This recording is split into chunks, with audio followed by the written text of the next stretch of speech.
శాసనసభ్యులు గత ప్రభుత్వంలో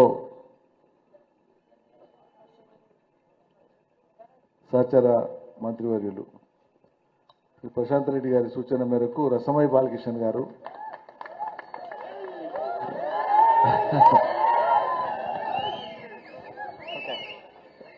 రెండు పర్యాయాలు శాసనసభ్యుడిగా కానీ రాష్ట్ర ప్రభుత్వ సాంస్కృతిక సారథిగా అంతకుముందు తెలంగాణ ఉద్యమ సాంస్కృతిక కెరటంగా తెలంగాణలో తన మాటా పాటతోన ప్రజా చైతన్యాన్ని ముందుకు నడిపినటువంటి ఒక సాంస్కృతిక యోధుడు తమ్ముడు రసమయ్య బాలకృష్ణ. అన్నకు దండాలు. అయితే చివరిలో ఎందుకు లేచినంటే ఈ ఊరు భూవదిన్న కాబట్టి ఈ ఊరి మీద నాకు కొంచెం అభిమానం ప్రేమ ఎక్కువనే ఉంటుంది. ఎందుకంటే ఈ బుస్సాపూర్లో 14 సంవత్సరాలు తెలంగాణకు ఒక్కరు పెడితే అందరు గుండెలకు గుచ్చుతారు. ఇక్కడికి అందరు రైతు గుండెలకు గుచ్చుకునే ఇవన్నీ 14 సంవత్సరాలు కొట్లాడి తెలంగాణ తీసుకొచ్చుకున్నట్టుగానే నేను 14 సంవత్సరాల తర్వాత మళ్ళీ మీ ముందు నిలబడి బుస్సాపూర్లో మాట్లాడే అవకాశం వచ్చింది. 14 ఏళ్ళు అవుతున్నది. కానీ బాధగా ఉంది. తెలంగాణ తీసుకున్నాక ఆ గోస 14 ఏళ్ల క్రితం ఎట్లయితే ఇక్కడ వచ్చి గిన్నె అనుకుంటాం కదే, గదే దుఃఖాల పాట అన్న. ఈ 10 ఏళ్ళు ప్రశాంతంగా ఉన్నాం. ఈ ప్రశాంతం నుంచి మళ్ళీ అశాంతంగా వచ్చిన తర్వాత మళ్ళీ గదే దుఃఖాల గురించి మాట్లాడుకొని రావడం అనేదే నాకు చాలా బాధగా ఉందన్న. నిజంగా చెప్తా ఉన్నా. ఎందుకనంటే బాధ అనిపించింది. ఇక్కడ దాకా చాలామంది మాట్లాడుతూ ఉన్నారు రైతన్నలు. మేము నిన్న మా నిరంజన గారి ఆధ్వర్యంలో ఇందాక చెప్పిరు కొన్ని ఊర్లకు పోయినామన్న. పోయిన తర్వాత మేము మొన్న దేవరావు గారు దేవరావు గారు మా జోగు రామన్న గారి నియోజకవర్గంలో ఆ ఊరికి పోయినాం. సరే దుఃఖాలు ఎట్లుంటాయో మనం చూసినాం, కష్టాలను కన్నీళ్లను చూసిన వాళ్ళం కాబట్టి దేవరావు గారు ఆయన పొలం ఎక్కడుంది చేను ఎక్కడుందో అది కూడా చూసిపోదామని చెప్పేసి మేము వస్తూ ఉంటే తొవ్వల గిట్లే రైతులందరూ ఆపిరు. ఇగో గిదేనే మన దేవరావుది గిదే అని చూసినారు. దేవరావు గారు ఎంతో ప్రేమతోని ఉన్న 4 ఎకరాల భూమిలో ఒక దిక్కు పత్తి చేను పెట్టుకున్నాడు, ఓ ఇంత ఎకరం అంతా వరి పెట్టుకున్నాడు, కొంత మిరపకాయ తోట పెట్టుకున్నాడు, ఇంకొక దిక్కు పసుపు తోట పెట్టుకున్నాడు. అంటే ఉన్న భూముల్లోనే ఏ భూమి కన్నా ఇంత ధర వలకపోతుందా, ఉన్నదానినే పెట్టుకుందామని చెప్పేసి పెట్టుకొని చూస్తూ ఉంటే చచ్చిపోయి పాప 4-5 రోజులు అవుతున్నట్టున ఉన్నది. ఆ వరి చేనులు నీళ్లు లేక గుండె పగిలినట్టు ఆ పొలం పగిలిపోయింది. ఇట్లా నాకు అప్పుడు అనిపించినది. వరి చేనులు అడిగినాయి, సావు అయినా పండుగ అయినా కాదు, సప్పట్లు కొట్టాల్సిన సందర్భం కాదు ఇది. వరి చేనులు అడిగినాయి నీళ్ళు దాపెరైతేడాని. మేము పోతా ఉంటే ఆ వరిసేళ్లకు పానం వచ్చి నా దాహం తీరుస్తారో ఏమో, నా పగిలిపోయిన గుండె మీద నీళ్లు చల్లుతారేమో అని ఎదురు చూస్తున్నటువంటి రైతన్నలు కనబడ్డారు. చచ్చిపోయిన రైతన్నలు ఎదురు చూస్తున్నట్టు కనబడ్డది నాకు. వరిసేళ్లు అడిగినాయి నీరు దాపెరైతేడాని, పసుపు సేను అడిగినాది పానం బెట్టెరైతేడాని, పత్తి సేలు అడిగినాయి నెత్తురు జల్లెరైతేడాని, మిరప తోట అడిగినాది సుట్టామంటి రైతేడాని.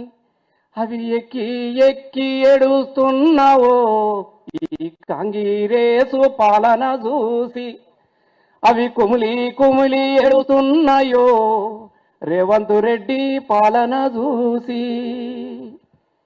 అక్కడికి పోయిన తర్వాత గుండె బగిలి ఏడుతున్నటువంటి చేన్లు కనిపించినాయి. ఇలా గా చేన్ల దుఃఖం పోవాలనే కదా, గా రైతన్న దుఃఖం పోవాలనే కదా తెలంగాణ రాష్ట్రాన్ని మనం సాధించుకున్నది.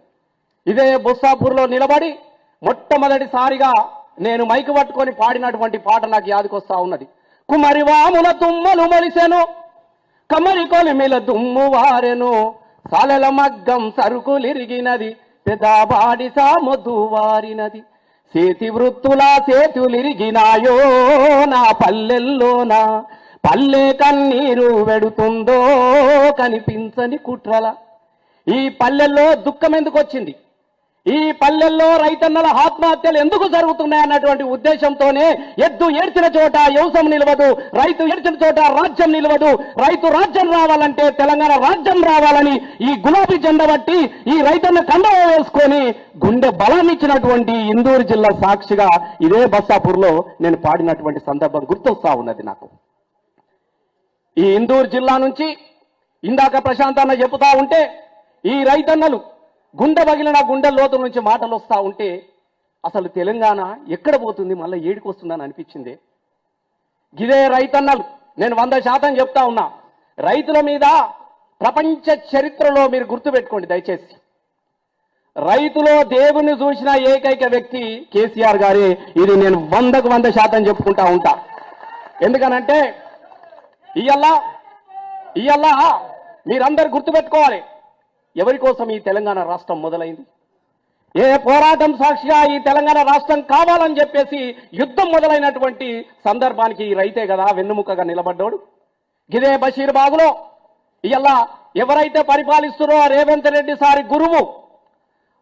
రెడ్డి గారి గురువు చంద్రబాబు నాయుడు నలుగురు రైతుల మీద కాల్పులు జరిపినప్పుడు ఎద్దు ఏడ్చిన చోట వ్యవసాయం నిలవదు, రైతు ఏడ్చిన చోట రాజ్యం నిలవదు, రైతు రాజ్యం రావాలని తెలంగాణ రావాలన్నటువంటి ఉద్దేశంతోనే కదా రైతు నాగల గుర్తును గెలిపించిన జిల్లానే ఈ ఇందూరు నిజామాబాద్ జిల్లా. గక్కడ పునాది పడ్డది ఈ జిల్లాలలో. ఈ తెలంగాణ రాష్ట్రం ఏర్పడ్డ తర్వాత దయచేసి ఒక 10 ఏళ్ళు ఇంత మంచిగా ఉన్నాం, ఇంత పానం పెట్టినట్టు అనిపించేది. అయ్యో తీసుకొచ్చుకున్న తెలంగాణలో ఇలా ఇంతో అంతో మనకు సహాయపడుతున్నాడు కదా అన్న ఆలోచన మనకు మొదలైనది. ఎవరన్నా తెలంగాణ రాష్ట్రం రావాలని మొట్టమొదటిసారిగా మీరు గుర్తుపెట్టుకోండి అన్న, నేనేదో కేసీఆర్ను పొగడడానికి కోసమో లేకుంటే మా పార్టీ గొప్పతనం చెప్పుకోవడానికి కోసమో నేను మీతో మాట్లాడతలేను. దయచేసి మీరు గుర్తుపెట్టుకోండి, ఈ దేశానికి స్వతంత్రం వచ్చి 75 సంవత్సరాలుంటే ఈ 10 ఏళ్ళు మాత్రమే సంతోష రైతు కళ్ళల్లో ఆనందం కనబడ్డది, సంతోషం కనబడ్డది తప్ప ఈ స్వతంత్ర భారతదేశంలో ఎన్నడన్న సంతోషాన్ని చూసినామే. ఇక్కడనే కదా తలాపున పారుతుంది గోదావరి, మాసేను మాసేల కాని ఎడారి. తలాపున గోదావరి పారుతా ఉంటే నేను ఒకసారి అసెంబ్లీలో చెప్పిన, అన్న మంత్రిగా ఉన్నాడు, అన్న ఒక నిజం చెప్పాలన్నా నీకు అని చెప్పిన. ఒక్క 5 నిమిషాలు ఏమనుకో. అయితే నిజం చెప్పాలన్నటువంటి ఒక ఆలోచనతో నిజంగా చెప్తున్నా అన్న, నేను ఇది నా మాటలు కాదన్నా, మీరు చెప్పిన మాటలు ఇవి. ఒకరోజు నేను టీచర్గా ఉన్నప్పుడు ఇంద్రగూడ, నేను టీచర్ను కూడా 95లో ఇంద్రగూడ మన స్కూల్కి వెళ్ళిన. నేను స్కూల్కి వెళ్ళినప్పుడు ప్రార్థన జరుగుతూ ఉన్నది. సార్ ప్రార్థన మీరు అడిగినట్టే, సార్ పాటలు మంచిగా వాడతావు కదా, ప్రార్థన కూడా నువ్వే వాడాలన్నారు పిల్లలు. సరే అని చెప్పేసి మా తెలుగు తల్లికి మల్లెపూ దండ, మాకన్న తల్లికి మంగళారతులు నేను వాడినా వాళ్ళు వాడిరు. అందులో ఒక కిటుకున్నది. 2వ చరణమే పల్లవిట్లా అయిపోయింది, ఫస్ట్ చరణమే గలగలా గోదావరి కదిలిపోతుంటేను బిరబిరా కృష్ణమ్మ పరిగిలిడుతుంటే బంగారు పంటలు పండుతాయే అనున్నది. మీలాగానే పిల్లగాళ్ళు కూడా లేచి సార్ గిజ్ చెప్పడానికి వచ్చినవా అన్నారు. అంటే మంచిగా చెప్తలేనా అన్న, అబద్ధాలు మంచిగా చెప్తున్నావు సార్ అన్నాడు. రేవంత్ రెడ్డి చెప్తున్నట్టే అబద్ధాలు మాత్రం మంచిగా చెప్తున్నావు సార్, అప్పుడు చంద్రబాబు చెప్తున్నాను అన్నాడు వాడు. సేమ్ ఏం అబద్ధం చెప్పినంటే గలగలా గోదావరి ఆదిలాబాద్ నుంచి బాసర నుంచి శ్రీరామ్ సాగర్ ఆయకట్ట రైతులు ఒక పంట కోసం అల్లాడిపోతా ఉంటే 3వ పంట కోసం పోలవరం పోతున్న గోదావరి గురించి మాకు తెలుసు సార్, గది చెప్పి మాట్లాడమని అడిగినటువంటి పౌరుషాన్ని ఇచ్చినటువంటి ప్రజలు మా తెలంగాణ ప్రజలు. నిజంగా చెప్తా ఉన్నా, గక్కడ పుట్టింది లొల్లి, గక్కడి నుంచే మొదలైంది. గా గోదావరి నీళ్లు మాకు కావాలని చెప్పేసేసి గా గోదావరి నీళ్ళ గురించి ఆలోచించుకొని ఇలా కాళేశ్వరం ధర మళ్ళీ నీళ్లు తీసుకొచ్చుకొని మా రైతన్నల కాళ్ళు కడిగినటువంటి కేసీఆర్ గారి సంతోషాన్ని ఒక 10 సంవత్సరాలల్లా ఇలా కాళ్ళను ఆయన అడుగుతుంటే మన కన్నీళ్లతోని ఇలా అభిషేకం చేయించుకున్నటువంటి పరిస్థితి ఇలా ఈ కాంగ్రెస్ ప్రభుత్వం మనకు కనబడుతూ ఉన్నది. ఎవరు ఆలోచించరన్నా రైతుకు పెట్టుబడి ఇవ్వాలన్నటువంటి ఒక్క నిమిషమే ఆలోచన ఎందుకు వచ్చిందన్నటువంటి ఆలోచన కూడా మనం చేయాల్సినటువంటి అవసరం ఉన్నది.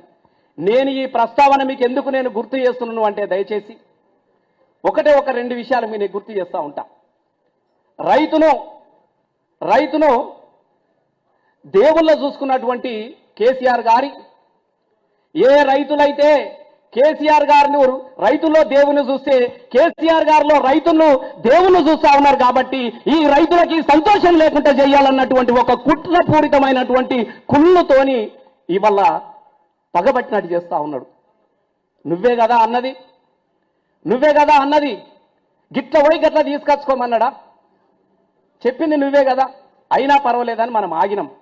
ఇయ్యాల ఒకటెనక ఒకటి రైతును ఏ విధంగా అయితే గతంలో నేను వాడుతుంటే ఉండు పైలంగుండు అమ్మ మాయమ్మ, బొంబాయి పోతున్న తల్లి మాయమ్మ, ఇది బుస్సాపూర్లో నేనే వాడినన్నా, మేము వాడినాం. ఇక్కడ బతుకుబారామాయే సీతాగోరామాయే, చేసేదేమీ లేక సంచారం పోతున్నా, బతుకు తెరువు కాని అమ్మ మాయమ్మ, బొంబాయి పోతున్న తల్లి మాయమ్మ, బతుకు తెరువు కాని అమ్మ మాయమ్మ, మస్కట్టు పోతున్న తల్లి మాయమ్మ.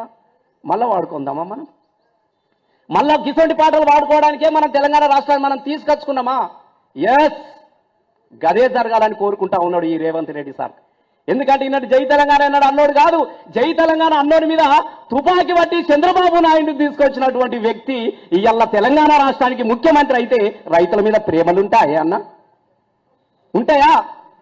కాబట్టి ఆయన లైన్ కరెక్టే ఉన్నది. సర్వనాశనం చేయాలి, రైతులను మళ్ళా బతకబోయాలి, మీ భూములు అమ్ముకోవాలి, మళ్ళీ మనం ఆగం కావాలన్నటువంటి ఆలోచన చేస్తా ఉన్నాడు. కాబట్టి దయచేసి ఈ ఆలోచనకు విరుగుడు మళ్ళీ రైతుల నుంచే మొలకెత్తాలన్నటువంటి ఆలోచన చేయాల్సినటువంటి అవసరం మాత్రం దయచేసి మళ్ళీ మనం ఉన్నది. ఇది పెద్ద కథేం కాదు మనకు. రైతులతో పెట్టుకున్నాడు ఎవడు బతుకుతాడే?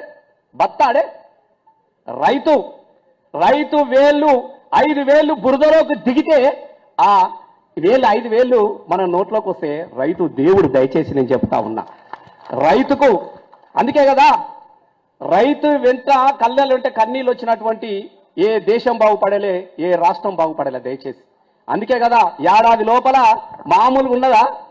ఏడాది లోపల ఎంత సక్కదనంగా మాట్లాడుతుర్రో, సార్ గురించి ఘనకీర్తి గురించి ఎంత చెప్పుకుంటా ఉన్నారు. కాబట్టి నేను దయచేసి మీ అందరు కూడా ఒకటి చెప్తా ఉన్నా, ఒకటి నేను మీకు గుర్తు చేస్తా ఉన్నా. దయచేసి ఎవరు కూడా ఆధారపడాల్సినటువంటి అవసరం లేదు. రాదనుకున్న తెలంగాణలో మనం తీసుకొచ్చుకున్నాం. ఇది ఆఖరి రోజులు, చివరి రోజులు. ఇయ్యాల ఈ కాంగ్రెస్ ప్రభుత్వానికి చివరి రోజులు, ఆఖరి రోజులు. అది మళ్ళీ రాదు. ఎందుకంటే రైతు ఆత్మహత్యలను, రైతు చావులను మళ్ళీ మొదలుపెట్టింది. కాబట్టి నేను మళ్ళీ చెప్తా ఉన్నా. కాబట్టి దయచేసి ఎవరు కూడా ఆత్మహత్యలు అనేటివి చెయ్యవద్దు. దానికి అట్లాంటి పరిష్కారం అవసరం లేదు. ఉన్నాడు మన నాయకుడు, ఇంకా ఉన్నాడు. మన ఆయుధాలు ఇంకా జమ్మి చెట్టు మీదనే పెట్టినాం. అవి తీయకముందే మనం కొట్లాడుతూ ఉంటే ఇంతమంది రైతన్నలు ఇలా మన వెంబడి ఉన్నారన్న. మీరు ఎవరు కూడా కన్నీళ్ళు పెట్టాల్సిన అవసరం లేదు. ఖచ్చితంగా మనం గెలుస్తాం. మన అయ్య జాగిరా బిడ్డ, నువ్వే కదా ఇస్తా అన్నావు, నువ్వే కదా. రైతు ఏసమేసుకోని రైతు రాజ్యం తెస్తానా అని తెచ్చిండా? లేకుంటే మీరు ఇట్ట ఊప అన్ని ఉత్తాయి అనాలి. రైతు ఏసమేసుకోని రైతు రాజ్యం తెస్తానా అని అన్ని ఉత్తయే అందరూ అనాలి. ఇప్పుడుగా మళ్ళా తెత్తే మాత్రం అనకూరి అన్న, మీ దండం పెడతాం. మళ్ళీ నా మీద అబద్ధం ఆడకూరి, నేనేదో వాడుతున్నా అనుకుంటారు మీతో సహా. దయచేసి తెత్తేనేమో ఓకే అనురి, లేకుంటే మాత్రం లేవనురి. మళ్ళీ మీరు అడుసగం ఇడుసగం ఉండకుంటే మన అరవింద్ గోరు లెక్క. దయచేసి మీరు ఆడికి పోతే అనుకుంటే నీటికి అత్తనేమో ఆయన అంటాడు. దయచేసి ఇది నడుతున్నది నిజామాబాద్లో. నేను మళ్ళీ మీకు అందుకే చెప్తున్నా, రైతు ఏసమేసుకోని రైతు రాజ్యం తెత్తనా అని అన్ని ఉత్తయే రైతు ఏసమేసుకోని రైతు రాజ్యం తెత్తనా అని అన్ని ఉత్తయే 2 లక్షలు రైతు రుణమాఫీ చేస్తామా అని 2 లక్షలు రైతు రుణమాఫీ చేస్తామా అని రైతుకు భరోసా 15 ఇస్తామా అని అన్ని వడ్లకు బోనసు 500 ఇస్తామానే అన్ని ఉత్తరే గద్దెనెక్కినాక వాడు సన్న వడ్ల పేరు చెప్పే అన్ని ఉత్తరే ఈ బుడమకాయ బుడ్డోడు. నేను ఎందుకు చెప్పా? ఈ బుడమకాయ బుడ్డో నీ ఓరి దేవుడో, మాటలాకు కోసపోతే ఓరి దేవుడా, ఓట్లేసి గెలిపిస్తే అంటలేరేమే. ఈ బుడమకాయ బుడ్డోడు ఓరి దేవుడో, మాటలాకు పోతే ఓరి దేవుడా, ఓట్లేసి గెలిపిస్తే ఓరి దేవుడో, పానగండమై పాయ ఓరి దేవుడా, ఓట్లేసి గెలిపిస్తే ఓరి దేవుడో, పానగండమై పాయ ఓరి దేవుడా. ఆడుకు మనకు పానగండం కాదు, మనకు వానికి పానగండం కావాలి. గక్కడ మొదలైంది ఇవాళ ఇక్కడ దయచేసి.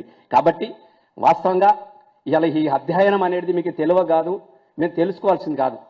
ఇది రాజకీయం చేయడానికి కోసం కూడా ఈ కమిటీ ఏర్పడలేదు. దయచేసి మమ్మల్ని తిట్టినా పర్వాలేదయ్యా, మమ్మల్ని తిట్టినా పర్వాలేదు, మమ్మల్ని ఏమన్నా పర్వాలే, కానీ బతికిన రైతును సంపకండయ్య బాబు అని చెప్పేసి చెప్పడానికి కోసమే కేటీఆర్ గారు వీళ్ళందరి వాస్తవంగా చెప్తా ఉన్నా చావును చూసి చెల్లించిపోయి అన్న ఈ చావులను చూడడానికి మన తెలంగాణ తీసుకొచ్చుకోలేదే, ఈ తెలంగాణను కాపాడుకుందామన్నా, మన రైతులను మనం కాపాడుకుందామన్నా.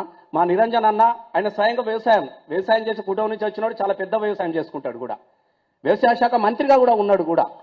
అన్నను మొదట పెట్టి ఇలా మా అందరిని ఒకసారి జమ చేసుకొని ఒక భరోసానివ్వండి అన్న, వాళ్ళకు బతుకు మీద ధైర్యం కల్పించాలన్నటువంటి ఆలోచనతోని మీ అభిప్రాయాలను తీసుకొని పోయి అవసరం అనుకుంటే అయ్యా నీకు దండం పెడతారా మా రైతును బతికించుకోవాలని చెప్పడానికి కోసం మాత్రమే చేసే ప్రయత్నం తప్ప ఇది రాజకీయాల కోసం చేసినటువంటి ప్రయత్నం కూడా దయచేసి మీరు కాదన్న విషయాన్ని మీరు గుర్తుపెట్టుకుంటారని తెలియజేస్తూ మళ్ళీ మీ అందరికీ నాకు ఈ అవకాశం కల్పించినందుకు మీ అందరికీ కూడా దండాలు, ధన్యవాదాలు. Thank you.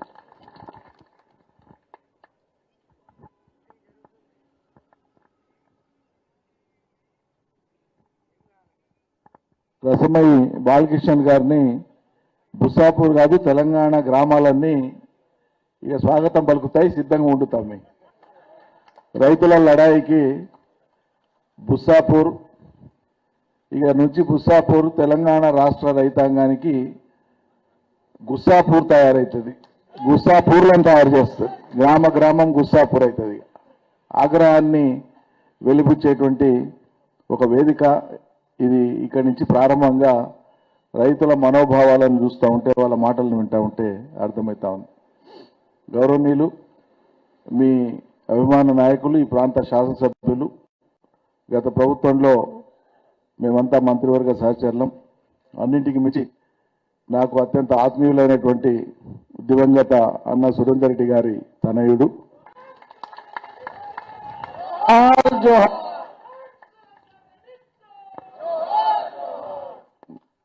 రైతుల కోసం అనునిత్యం పరితపించినటువంటి నాయకుడు సురేందర్ రెడ్డి గారు.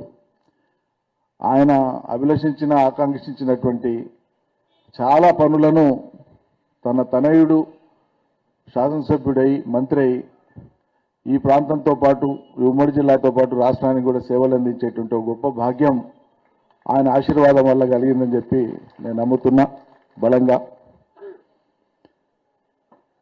10 ఏళ్ల తెలంగాణ తర్వాత, కేసీఆర్ పాలన తర్వాత ఏర్పడినటువంటి రాష్ట్ర కాంగ్రెస్ ప్రభుత్వం 13 నెలలు తిరిగే లోపలనే రైతులు ఇలా పిట్టలు రాలినట్లు రాలిపోతున్నారు. ఇలాంటికి 410వ రోజో 411వ రోజో సర్కారు ఏర్పడి ఇప్పటికి చనిపోయినటువంటి రైతుల సంఖ్య దాదాపు అంతే ఉంది, 408, 409 మంది. అంటే దినానికి ఒకరు చొప్పున కాంగ్రెస్ సర్కారు బహుమానంగా ఇస్తున్నది మరణాలను ఈ రాష్ట్ర రైతాంగానికి. మార్పు అని చెప్పి, వరంగల్ డిక్లరేషన్ అని చెప్పి కేసీఆర్ ఇచ్చిన దానికంటే మేము గొప్పగా చేస్తామని చెప్పి నమ్మబలికి రైతులకు ఈరోజు ఆత్మహత్యల్ని పురిగొలు పట్టే విధంగా నిర్ణయాలు తీసుకొని దిక్కులేనట్టుంటి వాళ్ళని చేస్తూ ఉంది తెలంగాణ రైతుల్ని సర్కార్. ఈ పరిస్థితులలో ప్రభుత్వం యొక్క నీతిని ఒక దిక్కు ఎండగడుతూనే మనకు బాధ్యత ఉంది, రైతులందరం కలిసికట్టుగా ఉందాం, కలిసి పోరాడదాం తప్పిస్తే తీవ్రమైన నిర్ణయాలు తీసుకొని మనోవేదన గురై మన ప్రాణాల్ని మనమే వదులుకుంటే నష్టపోయేది మన కుటుంబ సభ్యులే.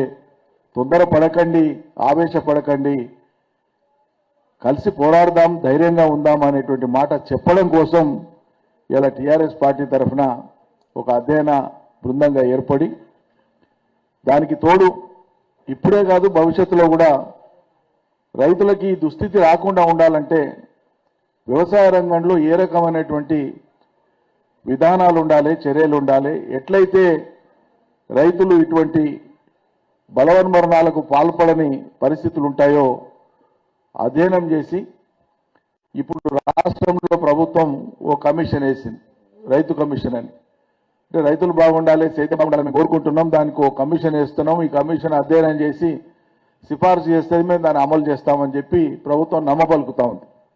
ఒకవేళ అదే నిజమైతే, వాళ్ళ ఉద్దేశం సరైనదే అయితే, మరి మేము కూడా మాకున్న పూర్వ అనుభవం కానీ తెలంగాణ తెచ్చిన పార్టీగా కేసీఆర్ నాయకత్వాన, కేసీఆర్ సారథ్యంలో 10 ఏళ్లు రాష్ట్రాన్ని పాలించిన పార్టీగా రైతుల్ని ఆత్మవిశ్వాసంతో బతికేటువంటి, ఒక సొంతంగా ఎవరికి వాళ్ళు ధైర్యంగా బతికేటువంటి ఒక సెక్షన్గా తయారు చేసినాక మరి ఇవాళ ఈ దుస్థితి ఎందుకు వచ్చిందో దాని మీద మేము కూడా క్షేత్రస్థాయిలో మాకున్న అనుభవంతో పాటు ఇవాళ రైతులు ఏమనుకుంటున్నారో ఏమేం జరిగితే మేలవుతుందో వాటన్నింటినీ అధ్యయనం చేసి మేము కూడా సమాచారం తీసుకొని వస్తాం. బరాబర్ రైతు కమిషన్కి ఇస్తాం, రాష్ట్ర ప్రభుత్వానికి ఇస్తాం, కేంద్ర ప్రభుత్వానికి ఇస్తాం. ఇక్కడ కూడా చాలా పొడుగు మాట్లాడటాను ఒక ఆయన ఉంటాడు. కేంద్రం నుంచి ఏం తెచ్చేది ఒక్కనాడు మాట్లాడాడు కానీ ఇక్కడ ఉన్నటువంటి మన సర్కారు మీద దినాన్ని పుల్ జరిగేది. మరి ఇవాళ రేవంత్ రెడ్డి చెప్పిన మాట ఒకటి కూడా అమలైతలేదు, కాంగ్రెస్ చెప్పిన మాట ఒకటి కూడా అమలైతలేదు. వాళ్ళని ప్రశ్నించడానికే మాత్రం నోరు వస్తలేదు వీళ్ళకు, వాళ్ళని ప్రశ్నించడానికే నోరు వస్తలేదు వీళ్ళకు. అంటే వాళ్ళు వీళ్ళు కలిసినటువంటి పద్ధతి ఇలా స్పష్టంగా మనకు కనిపిస్తూ ఉంది. దీని మీదనే క్షేత్రస్థాయిలో ప్రతి జిల్లా పర్యటించి రైతుల్ని కలుసుకొని బాధిత కుటుంబాలని పరామర్శించి రైతు సంఘాలను కలిసి ప్రత్యక్షంగా చర్చించి మనకి ఎన్ని అనుభవాలున్నా రైతులతో మాట్లాడితే ఒక్కొక్కరి ఆలోచన ఒక్కో మాట రూపంలో అద్భుతమైనటువంటి సూచనగా సలహా వస్తుంది. ఇవన్నీ క్రోడీకరించుకొని మేము రిపోర్ట్ తయారు చేయాలని ఇవాళ మీ జిల్లాకు వచ్చినాం. నాతో పాటు గౌరవ మాజీ మంత్రివర్యులు ప్రస్తుత శాసన మండలి సభ్యురాలు శ్రీమతి సత్యవతి రాథోడ్ గారు, పువ్వాడ అజయ్ కుమార్ గారు, వారు మంత్రిగా పనిచేసినారు. వ్యవసాయ శాస్త్రంలో పోస్ట్ గ్రాడ్యుయేషన్ చేయడమే కాక గోల్డ్ మెడల్ సాధించండి ఆయన, అంత ఉన్నత విద్యావంతుడు వ్యవసాయంలో. అదేవిధంగా మాజీ మంత్రివర్యులు శ్రీ జోగు రామన్న గారు, ఆదిలాబాద్ జిల్లా మాజీ ఆర్టీసీ చైర్మన్, మీ పూర్వపు శాసనసభ్యులు పెద్దలు శ్రీ బాజిరెడ్డి గారు. తమ్ముడు రసమయ్య గురించి నేను పరిచయం చేయాల్సిన అవసరం లేదు. కోటిరెడ్డి గారు శాసన మండలి సభ్యులు, నల్గొండ జిల్లా వారిది. డాక్టర్ యాదవరెడ్డి గారు మెదక్ జిల్లా వారిది, గజ్వేలు. అదేవిధంగా షాద్ నగర్ మాజీ శాసనసభ్యులు అన్న అంజయ్ యాదవ్ గారు, పక్కల మీ జిల్లా పరిషత్ చైర్మన్ శ్రీ విఠలరావు గారు, మిగతా ఈ ప్రాంతానికి సంబంధించినటువంటి నాయకులు, రైతు నాయకులు, డిసిసిబి డైరెక్టర్ శేఖర్ రెడ్డి గారు, వివిధ గ్రామాల నుంచి వచ్చినటువంటి రైతుల ప్రతినిధులు, రైతు సంఘాల ప్రతినిధులు, రైతులు, స్వయంగా రైతులు అందరికీ, మీడియా మిత్రులకు పేరు పేరున మీ అందరికీ నా హృదయపూర్వకమైనటువంటి నమస్కారాలు. ఇక్కడ ప్రెస్ సోదరులకు నా విజ్ఞప్తి, ఇక దయచేసి మీరందరూ తొలికుండా రావాలి. వీలైతే తప్పించుకుని పోవద్దు. ఓకే, నేను ముందే వెళ్తా, అక్కడ ప్రోగ్రామ్ ఉంది నాకు. ఓకే అన్న, మేము వెంటనే వచ్చేస్తాం. వాస్తవంగా ఈ రైతుల యొక్క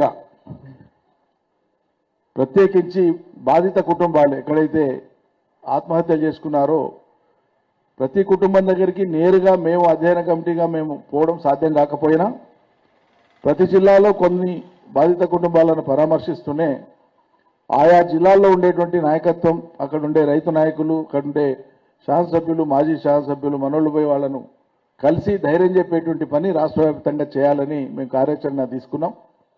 అందులో భాగంగా మీ దగ్గరికి వచ్చినాం. ఇంతకుముందు ప్రశాంత్ రెడ్డి గారు చెప్పినట్లు మేము బయలుదేరి మీ జిల్లా సరిహద్దులోకి వచ్చినామో రాలేదో అప్పుడే మాకు ఆ మెసేజ్ వచ్చింది.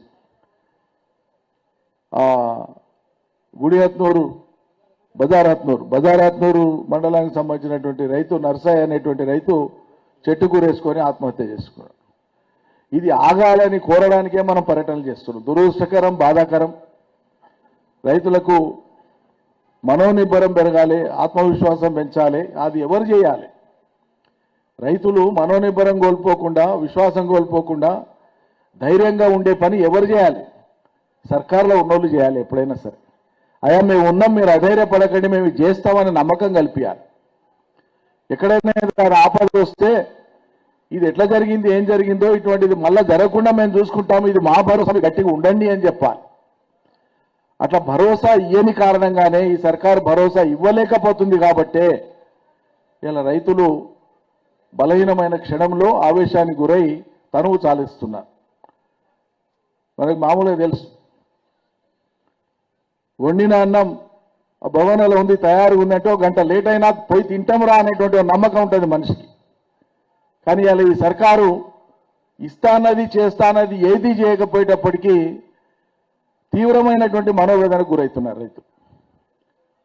వ్యవసాయం మరి అంతకుముందు 89 ఏళ్ళు సజావుగా నడిచింది. ఎందుకు మరి సడన్ గా ఏడాది దాటే లోపలనే ఈ విపత్కర పరిస్థితి వచ్చింది? మెట్టు మనం రైతును పెంచుకుంటా అప్పుల ఉబ్బిలోకి వెళ్ళి బయటికి వేసే ప్రయత్నం చేస్తూ వచ్చినాం. పంటలు పండుతున్నాయి, తోడైతున్నాయి, రైతు బంధు ఇస్తా పోయినాం. ఎదురు పెట్టుబడి ఇచ్చే వరకు కొత్తగా రైతు అప్పు చేయాల్సిన పరిస్థితి లేకుండా చేసుకుంటా మెల్లమెల్లిగా వచ్చినాం. అంతేకాదు ఇంతకుముందు మాట్లాడిన ఒక రైతు, చాలా మంది మీరు రైతులు అద్భుతంగా మాట్లాడి చెప్పిన చాలా విషయాలు. అన్నింటికి మించి రైతుకు మేలు జరిగినటువంటిది రైతు బంధు. సరే కరెంటు, నీళ్లు ఇవన్నీ సరే, కానీ పరోక్షంగా నేరుగానే కానీ మనకు బయటికి కనిపించదు. రైతుకు జరిగిన పెద్ద మేలు ఏంటంటే పంటల కొనుగోలు అనేటువంటి విషయం. ఒక రైతు చెప్పింది ఈ మాట. మార్కెట్కి పోతే తడిసిందనో, రంగు బాలేదనో, లేకుంటే ఇదనో అదనో ఎంఎస్పీ కంటే తక్కువ కొనేటోళ్ళు గర్తిలా. గత్యంతరం లేదు కాబట్టి వాళ్ళ నెత్తిన కొట్టి వచ్చేటువంటి వాళ్ళం, దిక్కులేని పరిస్థితి. అప్పుడు 50 క్వింటాలు అమ్ముకునేటువంటి రైతుకు క్వింటాల్ కాడ 400-500 పోయినా కూడా 20-25 వేల రూపాయలు తుట్టిపోతుండే. అట్లా రాష్ట్రంలో ఉండేటువంటి 70 లక్షల మంది పండించినటువంటి పంటలు సరైనటువంటి ధర రాక ఇన్నేళ్ల కాలంలో రైతులు ఎంత నష్టపోయిందో అదొకసారి లెక్కేసుకుంటే మనకు అర్థమవుతుంది. కేసీఆర్ డైరెక్ట్ గా ఇచ్చినటువంటి మన ఖాతాలో వేసినటువంటి రైతు బంధు డబ్బులే కాదు, పంటల కొనుగోళ్ల ద్వారా రైతు నష్టపోకుండా సర్కారు చేసినటువంటి తోడు వల్ల ప్రతి కుటుంబానికి మిగులుబాటైంది, ప్రతి రైతుకు మిగులుబాటైంది. ఇవాళ పరిస్థితి ఏంటి? బోనస్ అని చెప్తివి, వరి మొత్తానికి బోనస్ అని చెప్తివి, పంటలు పండినాక తీరా చూస్తానంటే ఒక సీజన్ పోగొట్టి మళ్ళా సీజన్కి వచ్చే వరకు మొన్న సన్న ఓట్లకి అని చెప్పి ఆ సన్న ఓట్లు కూడా పంచపాండవుల వలె మంచం కోళ్ళ వలె ముగ్గురు అని చెప్పబోయి 2 ఏళ్ళు చూపబోయి 1 ఏళ్ళు చూపించినట్లు 105 6 వేసి 1000 కోట్లు పడాల్సినటువంటిది నిజంగానే బోనస్ ఇస్తే 1000 కోట్లు పడాలి. మరి పడ్డాయా? బోనస్ పడ్డదా? అంటే కొద్దిగా చేసి మొత్తం చేసినా అని చెప్పుకునేటువంటి ప్రచారం.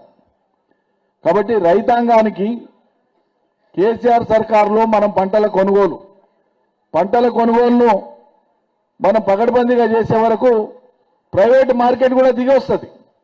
అయ్యా మేము కొనకపోతే సర్కారే కొనేటట్లుంది, మా దుకాణం బంద్ అవుతుందని వ్యాపారులు కూడా తప్పకుండా పోటీపడి కొనాల్సిన ఒక పరిస్థితి వస్తుంది. అందుకోసమే రైతుకు ఒక ధీమా ఉండే, నువ్వు కొనకపోతే మా కేసీఆర్ కొనడాపు అని చెప్పి ఒకనాడు రైతు పోయి వ్యాపారిని నువ్వు కొంటావా లేదా అని అడుక్కునే పరిస్థితి నుంచి కేసీఆర్ కొనుగోలు స్టార్ట్ చేసిన తర్వాత అయ్యా మేము అదే రేట్ ఇస్తాం మాకియవా అని చెప్పి వ్యాపారులు అడిగేటువంటి పరిస్థితి వచ్చింది. ఇది యథార్థం. మరి ఇవాళ కొనుగోలు లేవు, నామినల్ గా పెడతారు కొనుగోలు. సగానికి ఎక్కువ ధాన్యం 30 ధాన్యం అయిపోతుంది. 15 రోజులు కల్లాలలో పెడతాడు ఎవడన్నా. మాయిశ్చర్ పేరు మీద రకరకాల పేరు మీద తంటాలు పెడుతుంటానంటే రైతు విసిగి వేసారి ప్రైవేట్ మార్కెట్కి అమ్ముకున్నాడు. మిగతా పంటలు, పత్తి లాంటి పంటలు, మక్క లాంటి పంటలు బోనస్ లేదు.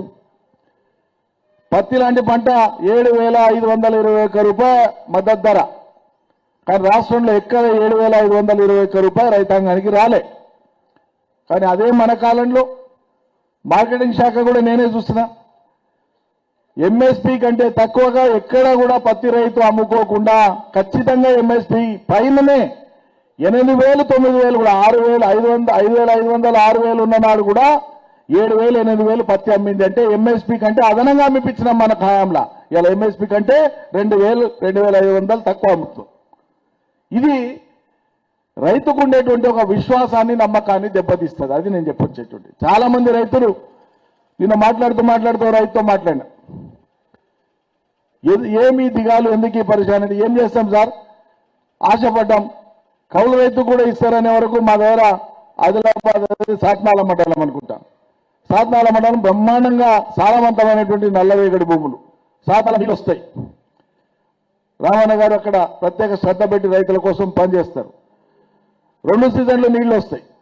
బంగారం లాంటి భూములు, రైతులు బాగా పండుతాయి ఆ పొలాలు కాబట్టి పాలకి ఇస్తారు లేదా కౌలుకి ఇస్తారు.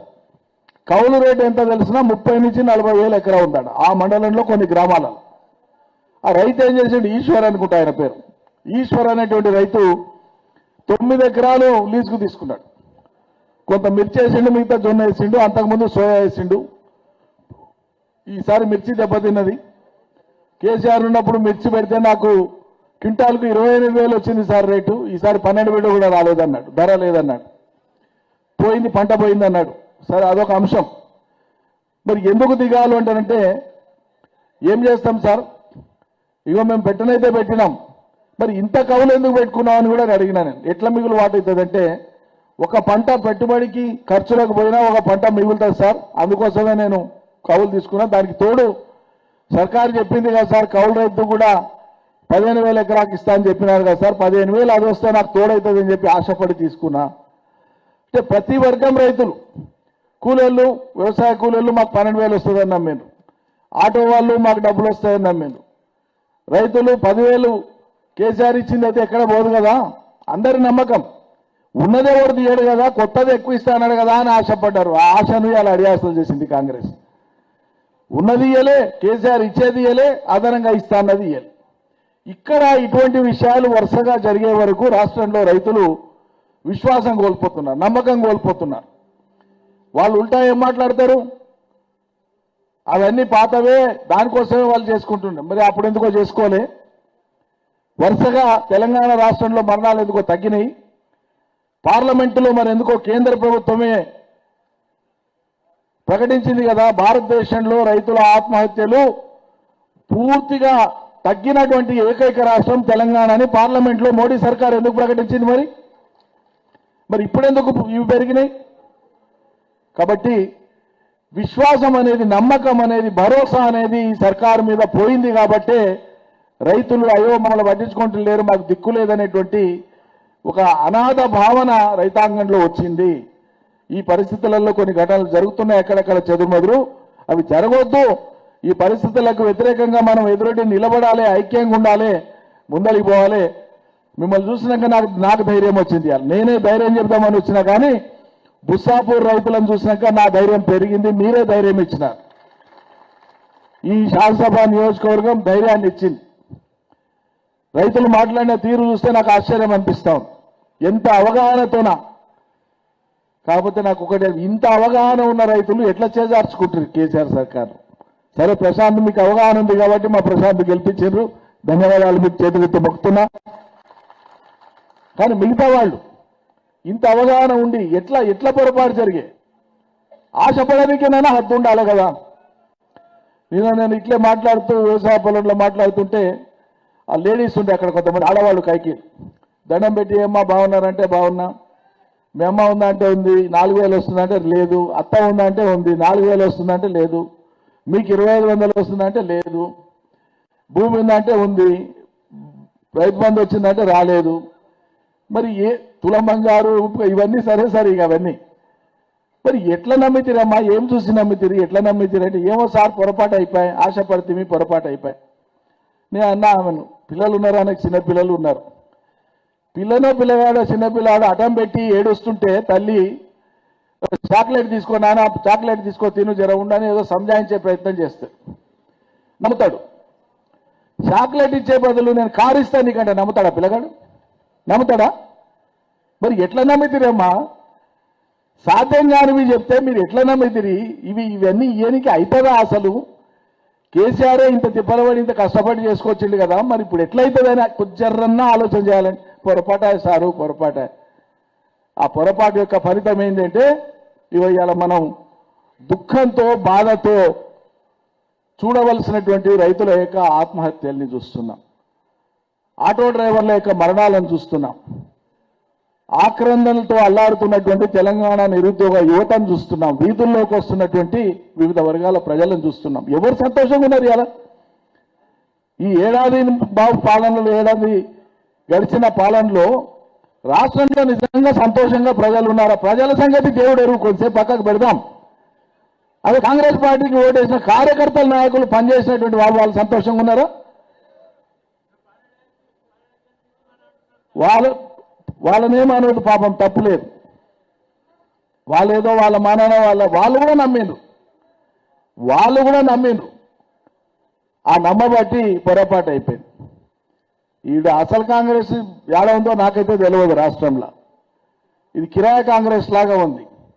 ఇంట్లో కిరాయికి ఉన్నోడు ఇంట్లో ఉన్నన్ని దినాలుండి ఈడ శీల కొట్టి ఆడ మేక్ కొట్టి ఈడ ఇది చేసి డోర్ పోగొట్టి బాత్రూమ్ పోగొట్టి లైట్లు పోగొట్టి ఫ్యాన్ పోగొట్టి ఖాళీ చేసినాడు. మళ్ళీ యజమాని మొత్తం రిపేర్ చేసుకునేటట్లు చేస్తాడు కదా. రాహుల్ గాంధీ నీ కాంగ్రెస్ నువ్వు రిపేర్ చేసుకోవాల్సిన దుస్థితిని ఈ రాష్ట్ర కాంగ్రెస్ ప్రభుత్వం కల్పిస్తా ఉంది. జాగ్రత్త, మేల్కోండి అని చెప్తా ఉంది. రేపు జరిగే పరిణామం అదే. మీరు చూడండి, చేతికాడికి చేసి దుప్ప తీసి పడామని కింద వాళ్ళ కొట్టిపోతానంటే ఇక అప్పుడు రాహుల్ గాంధీ కూడా లబో లబో లబో మొత్తుకోవాల్సి వస్తుంది. అడుగుతున్నాం మేము, హామీలు ఇచ్చిపోయింది కదా మీ అమ్మగారు, మీ చెల్లి గారు, మీరు రాహుల్ గాంధీ గారు తెలంగాణ ప్రజలకు. రాండి, మళ్ళీ అదే వరంగల్కి రండి, అదే నిజామాబాద్కి రండి. ఏం అమలైనవో ఏమి అమలు కాలేదో మా రైతులను ఎదురుగా పెట్టుకొని పోలీసులు లేకుండా మీరు మాట్లాడిపోండి. భవిష్యత్తులో దేశ ప్రధాని అయితే ఆలోచన చేద్దాం. రైతులతో ఒకసారి మాట్లాడిపోండి, తెలుస్తుంది ఏం అమలైనవో ఏం అమలు కాలేదు. ఎన్ని ఒకటా రెండా చెప్పుకుంటే పోతే ఎన్ని రైతుల యొక్క ఆదాయాన్ని రెండంతలు చేస్తామని 2014లో చెప్పిండు మోడీ గారు. మొదటిసారి ప్రధానమంత్రి అయినప్పుడు చెప్పిండు. 11 ఏళ్ళు అయిపోతుంది. ఇది 3వసారి ప్రధానమంత్రి. మరి ఇక్కడ బాగా మాట్లాడేటువంటి పెద్ద మనిషి ఒక ఆయన ఉన్నాడు, ఆయన అడగండి. రైతుల ఆదాయం రెండంతలు చేస్తా అనేటువంటిది ఏమైందయా బాబు? దాని మీద కాంగ్రెస్ మాట్లాడదు, రాహుల్ గాంధీ మాట్లాడు. 61 సంవత్సరాలు పడినటువంటి ప్రతి రైతుకు, సన్న చిన్నకారు రైతుకు భారతదేశంలో పెన్షన్ విధానం ప్రవేశపెడతామని చెప్పిండు. మనం మర్చిపోయినవి ఇవన్నీ ఎవరు అడుగుతలేం. అడగనికి అగ్గోకు ఒకడే దొరికిండు మన కేసీఆర్. అరే కేసీఆర్ ఇంట్లో రెస్ట్ తీసుకుంటే కూడా వీనికి కడుపు నాకు అర్థం కాదు. మేము లేవా ఇంతమంది కేసీఆర్లో మమ్మల్ని దాటుకుంటారా అంటారు బయట తాతనైతే. అడగండి మరి. 61 సంవత్సరాలు పడిన సన్న చిన్నకారు రైతులకు ఈ దేశంలో మీరు చెప్పిన పెన్షను 2019లో మొన్న ఎన్నికల మేనిఫెస్టోలో పెట్టింది బీజేపీ, అది ఎందుకు అమలు కాలేదని అడగండి. 2014లో పెట్టిండ్రు ఎన్నికల మేనిఫెస్టోలో, ఇద్దరు పెట్టిండ్రు. బీజేపీ ప్రధానంగా నొక్కి చెప్పింది ఏమని? ఉపాధి హామీ పథకాన్ని వ్యవసాయం సంక్షోభం దిశగా పోతుంది, మనుషులు దొరుకుతలేరు వ్యవసాయ పనులు చేసుకోనికే, కాబట్టి కాడి కింద పడవద్దు, వ్యవసాయం కింద పడవద్దు అంటే ఉపాధి హామీ పనులను వ్యవసాయానికి అనుసంధానం చేయాలి అనేటువంటిది 2014 ఎన్నికల మేనిఫెస్టోలో బీజేపీ పెట్టింది. మరి ఎందుకు అమలు చేస్తలేరు? ఎందుకు అమలు చేస్తలేరు? దీని మీద కాంగ్రెస్ మాట్లాడుతుందా? సరే, కాంగ్రెస్ అంటే మేమే ఈ పథకం తెచ్చినా కాబట్టి మాట్లాడమని అంటారు అనుకోండి, మిగతాయి మాట్లాడాలి కదా, మాట్లాడారు. 2 జాతీయ పార్టీలు కూడా ఆయా రాష్ట్రాలలో ఉండేటువంటి ప్రాంతీయ పార్టీల యొక్క గొంతు నులమడంలో వాళ్ళిద్దరు ఏకమవుతున్నారు. మీరు గుర్తుపెట్టుకోండి. నిన్ననో మొన్ననో కరీంనగర్ లేదా సభలో బండి సంజయ్ గారు అన్నట్లు నేను చూసిన బాలకృష్ణ ఆడ కాంగ్రెస్ మంత్రులు, బీజేపీ కేంద్ర మంత్రులు అందరూ ఏదో ప్రభుత్వ కార్యక్రమం ఉంటారు, ఉన్నప్పుడు అందరు వస్తారు వేరే. కానీ ఆయన చాలా లోపల కడుపులో ఉన్నటువంటి ఉబలాటం, సంతోషం పట్టలేక రేవంత్ రెడ్డి గారి సర్కారును పొగడడానికి పరోక్షంగా మేమంతా ఒకటే అని మాట్లాడతాడు బీజేపీ నాయకుడు, బీజేపీ మంత్రి. మేము అదే మొత్తుకుంటున్నాం, మీరంతా ఒకటే, తెలంగాణ ముంచుతున్నారు, తెలంగాణ ప్రజలారా మేల్కోండి, ఆ 2 పార్టీలు ఒకటే అని చెప్తున్నాం. దీంట్లో ఏం దాపరికం లేదు. వాళ్ళు కొట్లాడుకునే చేస్తారు, నింద మన మీద వేస్తారు. ఏ వేసిన మన మీద నింద? వీళ్ళు బీజేపీకి దగ్గర, బీజేపీకి బీటీఎం, బీజేపీ దగ్గర అని వేసింది. ఎవరిని మరి మీరు జైల్లో పెట్టింది? కాంగ్రెస్ వాళ్ళని పెట్టిందా? మా బిడ్డనే కదా మీరు జైల్లో పెట్టింది. పెట్టింది ఏ పార్టీ? బీజేపీ కదా. మరి సిగ్గుండాలి కదా అననికి, మమ్మల్ని అననికి. దయచేసి అర్థం చేసుకోండి. అందుకే చాలా మంచి మాటలు చెప్పిన రైతులు కొందరు. ఈ రేట్ ఆఫ్ ఇంట్రెస్ట్ గురించి చెప్పింది. రైతులు అప్పు తీసుకుంటేనంటే మిత్తి ఎక్కువ ఉంటుంది, ఒక ఇంటికో లేకుంటే పరిశ్రమకో లోన్ తీసుకుంటేనంటే ఇంట్రెస్ట్ తక్కువ ఉంటుంది. కానీ అన్ని పార్టీలు దేశంలో అందరూ కూడా దేశానికి వెన్నెముక రైతే అంటాడు, కానీ ఆ వెన్నెముక మీద వడ్డీ భారం మాత్రం బాగానే మోపుతూనే ఉంటారు. తగ్గియరు, అది తగ్గియరు. ఎందుకో తగ్గారు. ఇది రైతు చేసేటువంటి కష్టము ఏ రైతైనా భారతదేశంలో ఉండే ఏ రాష్ట్ర రైతైనా, ఒక తెలంగాణ రైతే కాదు, రైతులు చేసేటువంటి కష్టం ఏది కూడా తమ సొంత కుటుంబం కోసం కాదు. ఇది రాసి పెట్టుకోండి.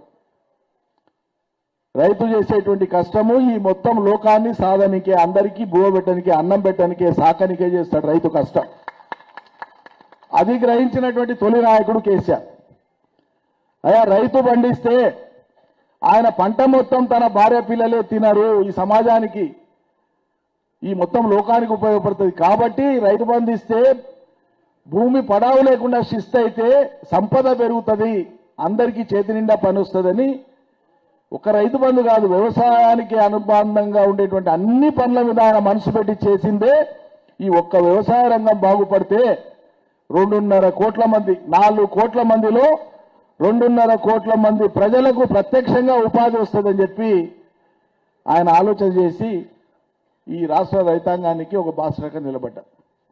మరి అలా ఏడాది తిరగక ముందే రైతులు ఇలా ఈ సమావేశంలోనే, ఇదో ఈ ఒక్క సమావేశం బుస్సాపూర్ గ్రామంలోనే గిన్ని సూచనలు సలహాలు ఈ నియోజకవర్గానికి సంబంధించి కరెంటు వోల్టేజ్ సరిగా లేదని, సక్రమైన వేళల్లో వస్తలేదని, రైతు బంధు అమలు కాలేదని, రుణమాఫీ 50% పైగా ఇంకా అమలు కాలేదని, చాలా సమస్యల మీద బోనస్ ఇవ్వలేదని, సాగునీళ్ళు వస్తలేవని అని ఇదేం విచిత్రం నాకు అర్థం కాదు. ఇందాక రైతు చెప్తాను, నాకు ఆశ్చర్యం అనిపించింది. నేను ప్రశాంత్ అడుగుతున్నా, లిఫ్ట్ ఉండగా నీళ్ళు ఎందుకు రావంటే ఎవరు పట్టించుకుంటలేరని చెప్తుంది. గదే నేను చెప్తున్నది.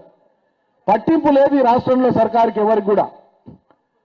ఎవరైనా జిమ్మేదారు తీసుకొని సాగునీటి పారుదల శాఖ మంత్రి గారు అసలు ఈ రాష్ట్రంలో అమల్లో ఉండేటువంటి లిఫ్టులెన్ని, ప్రధాన కాలువలెన్ని, పోయినేడు కంటే ఈసారి వానకాలంలో ఎక్కువ వర్షాలు పడ్డాయి, ఈ నీళ్లను మనం ఎట్లా సద్వినియోగం చేసుకోవాలి, యాసంగిలో ఎక్కడ ఇస్తున్నాం, ఎక్కడ ఇస్తలేం, ఇవ్వకపోతే ఎందుకు ఇవ్వలేకపోతున్నాం, ఇవ్వాల్సి వస్తే ఎట్లా ఎక్కువ ఇవ్వాలి, ఎక్కడన్నా ఆలోచన నడుస్తుంటే మీరు అన్న చూస్తుండ్రా పేపర్లలో. ఇంకో దిక్కేమో ఆందోళనలు గండి పెట్టి కృష్ణా నీళ్లు సరిపోలేదని ఉన్నకాడి గండి కొట్టింది, ఇప్పుడు సరిపోలేదని గోదావరి నీళ్లను పోలవరం నుంచి మొదలుపెట్టి, పట్టిసీమ నుంచి మొదలుపెట్టి, ఏలూరు దగ్గర నుంచి తీసుకొని పోయి ఆంధ్ర ప్రాంతం దాటించి రాయలసీమ ప్రాంతానికి తీసుకుపోవడానికి వాళ్ళు ఒక భారీ ప్రణాళిక తయారు చేసుకొని ముందలికి పోతా ఉంటే తెలంగాణ ప్రభుత్వానికి సోగి లేకుండా వ్యవహరిస్తున్నారు. ఎత్తి చూపినటువంటి బీఆర్ఎస్ మంత్రుల మీదనో, బీఆర్ఎస్ పార్టీ మీదనో చాలా తేలికగా చేసి మాట్లాడే మాటలు మాట్లాడుతున్నారు. కానీ ప్రభుత్వంగా తెలంగాణ ప్రయోజనాలను కాపాడడానికి, తెలంగాణ అంటేనే సాగునీళ్ళే బాబు, కృష్ణా గోదావరి నీళ్లు లేకుండా తెలంగాణ బతుకు లేదు, భవిష్యత్తులో కూడా ఇది రాసి పెట్టుకోండి. ఈ నీళ్ళే మనకు జీవనాధారం. ఈ నీళ్ల మీద మీకు సోకలేదు కాంగ్రెస్ ప్రభుత్వానికి. ఈ నీళ్లు ఎట్లా దఖలుపరచుకోవాలి, నీళ్ల కేటాయింపులు ఎట్లా పూర్తి చేసుకోవాలో దీని మీద మీ మనసు లేదు. ఇప్పటికీ మీరు చేస్తున్నటువంటి ప్రయత్నంలో ఎక్కడ కూడా నీళ్లను దక్కించుకోవడానికి మీ ప్రయత్నాలు గట్టిగా ఉన్నాయని విశ్వాసం ఎక్కడ వస్తలేదు. లిఫ్ట్ ఉంటే ఉన్న లిఫ్ట్లోకి వెళ్ళి నీళ్ళు ఇచ్చే దిక్కు లేదంటే ఏం సర్కారు ఇది నాకు అర్థం కాదు. మేము మా జిల్లాలో పాలమూరు రంగారెడ్డి ప్రాజెక్టును 12.5 లక్షల ఎకరాలకు నీళ్లు ఇవ్వాలని 5 రిజర్వాయర్లు, 4 పంపింగ్ స్టేషన్లు 95% కంప్లీట్ చేసినాం. ఎన్నికల కంటే ముందే ఒక మోటార్ను స్టార్ట్ చేసి నీళ్లు కూడా నింపినాం ఒక రిజర్వాయర్లో. ఎలక్షన్ వచ్చింది. ఒక 30-40 రోజుల పని చేస్తే పోయిన వానకాలంలో ఒక 30-40 టీఎంసీలు మొదటి ఏడాది 30-40 టీఎంసీల నీళ్లను నిల్వ ఉంచుకునే అవకాశం ఉండే మాకు. రేవంత్ రెడ్డి నేను పాలమూరు బిడ్డను అని చెప్తే పాలమూరు వాళ్ళు జర ఓట్లేసారు. మీరు ఎక్కడ పోయినా ఏడాది వెళ్ళిపోయి ఇవాళకి పాలమూరు బిడ్డకు, పాలమూరు రంగారెడ్డి మీద దృష్టి పెట్టే సమయమే దొరుకుతలేదా? ఇదెక్కడి విచిత్రం నాకు అర్థం కాదు. ఎంత ఆరాట పడాలి ఒక్కొక్క నీటి బొట్టు కోసం. ఎన్ని రసమై వాడినట్లు తెలంగాణ, ఎంత గోసపడ్డ తెలంగాణ ఇది. మంచినీటి కటకట, నీళ్లు దొరకక బోర్ల కాడ బోర్లు కొట్టి అవస్థలు పడ్డ తెలంగాణలో ఇలా నీళ్లను ఇట్లా పారించి తెలంగాణ నేల మీద ఎటు చూసినా ఎండాకాలంలో చెరువులు మత్తడి దుంకించినటువంటి కేసీఆర్ పరిపాలన ఎక్కడ, ఇలా ఈ కాంగ్రెస్ పరిపాలన ఎక్కడ? ఒకసారి ఆలోచన చేయండి. ఇది ఏం కోల్పోయినామో మనకి ఇలా అర్థమవుతుంది.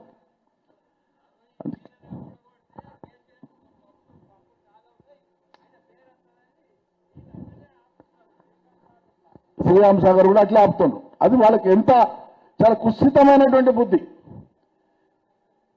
గత సర్కారు చేసింది ఏది కొనసాగించినా ఆ పేరు వాళ్ళకే ఉంటుందేమో అనేటువంటి కుత్సిత బుద్ధితోన, చాలా విశాల హృదయంతోన ప్రజా కోణంలో ఒక్క నిమిషం కూడా నీళ్లు కానీ ఇతర వనరులు కానీ వృధా కాకుండా ప్రజల కోసం పనిచేయాలి సర్కార్ అనేది. అటువంటిది అలా అగమ్యగోచరంగా తయారైంది. అందుకే రాష్ట్ర వ్యాప్తంగా అన్ని జిల్లాలు పర్యటించి మీరు చాలా సూచనలు ఇచ్చినారు, ఇప్పుడు చాలా సలహాలు ఇచ్చినారు.